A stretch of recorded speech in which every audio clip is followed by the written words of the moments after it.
বিকেলে এলে ছাদে কিছু না কিছু কাজ লেগেই থাকে।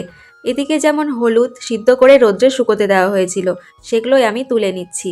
তারপরে এদিকে ছিল কুলগুলো হাত দিয়ে চটকিয়ে নুন হলুদ দিয়ে মাখিয়ে রোদ্রে শুকোতে দিয়েছিলাম, সেগুলোও এখন তুলে নিচ্ছি।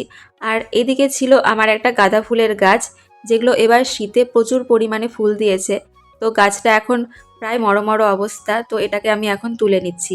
আর এখানেই এখন আমি এই জবা ফুলের গাছটাকে লাগিয়ে দেবো। জবা ফুলের গাছটার কথা তোমাদের মনে আছে? কিছুদিন আগে খুব সুন্দর একটা লাল কালারের ফুল ফুটেছিল। তো ওই গাছটাকে এখন এই টবে রিপোর্ট করে দেব।